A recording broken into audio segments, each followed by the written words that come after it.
গত 2009 সালের ডিসেম্বর মাসে রাজ্য সরকারের অধীনস্থ সংস্থা দুর্গাপুর কেমিক্যালস কারখানার উৎপাদন বন্ধ হয়ে গিয়েছে।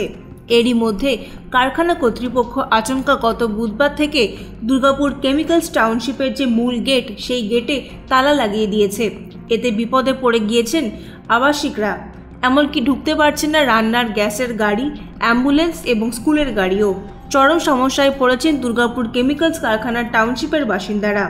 সবচেয়ে বেশি বিপদে পড়েছে টাউনশিপের ভেতরে থাকা স্কুলের ছাত্রছাত্রীরা এবং শিক্ষক শিক্ষিকারা। স্কুলে আসা যাওয়া তো বটেই, এমনকি মিড ডে মিলের চালের গাড়িও ঢুকতে পারছে না। এর জেরে শুরু হয়েছে তুমুল বিক্ষোভের খবর পেয়ে ঘটনাস্থলে ছুটে এসছে কোক ওভেন থানার পুলিশ, কিন্তু পুলিশের সামনেও চলছে বিক্ষোভ। শেষ পর্যন্ত 1 ঘন্টা পর আন্দোলনের চাপে পড়ে দুর্গাপুর কেমিক্যালস কারখানার নিজস্ব টাউনশিপের দরজার তালা খুলে দেওয়া হয়েছে। নিরাপত্তা রক্ষীরা জানিয়েছেন যে ওপরতলার কর্তৃপক্ষের নির্দেশ হিসেবেই এই তালা বন্ধ করা হয়েছিল। হ্যাঁ, অসুবিধা তো আমাদেরকে ফিল করতে হচ্ছে, প্রতি মুহূর্তে আমরা অসুবিধা ফিল করছি। ম্যানেজমেন্ট এখানে বলছেন, কেমিক্যালসের পিএম বলছেন যে আপনারা স্কুলটাকে শিফট করে নেন। বহুত অসুবিধা হচ্ছে, এখানে গেট লাগিয়ে দেওয়া হয়েছে, সাইকেল নিয়ে আসা যাওয়া করতে পারছি না। তারপর আমাদের মিড ডে মিলে যত সব গাড়ি আরে আসতো সেগুলো আসা হচ্ছে না। পিএম সাহেব বলছেন যে 6 মাস আগে যে তোমাদের গেটে তালা মারতে বলা হয়েছিল, তালা মেরেছো?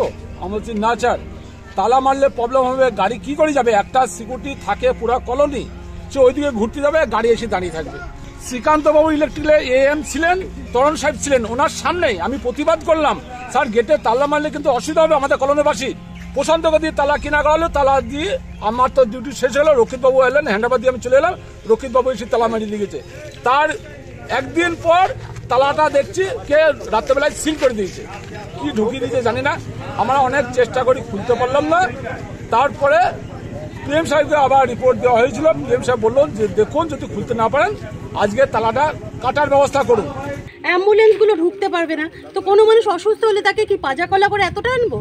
তো আমার মনে হয় অ্যাম্বুলেন্স বলে না, যে কোনো রাত বিরেতে কোনো বিপত্তি ঘটতে পারে, তার এত দূর অবধি আসতে পারবে না। বয়স্ক লোক আছে বা বাচ্চারাও অসুস্থ হতে পারে, তাহলে তাদের আমরা কত দূর অবধি আনবো? তো আমাদের মনে হয় ম্যানেজমেন্ট যতদিন ডিউটিতে আছে, যতক্ষণ পুরোটা ক্লোজ ডাউন না হয়ে যাচ্ছে যে কোনো পরিষেবা আমি আর দেবো না, যতক্ষণ না হয় তার জন্য ওনাকে একটু দায়িত্ব নিতেই হবে। দুর্গাপুর থেকে নিজস্ব প্রতিনিধির রিপোর্ট, এনএম নিউজ।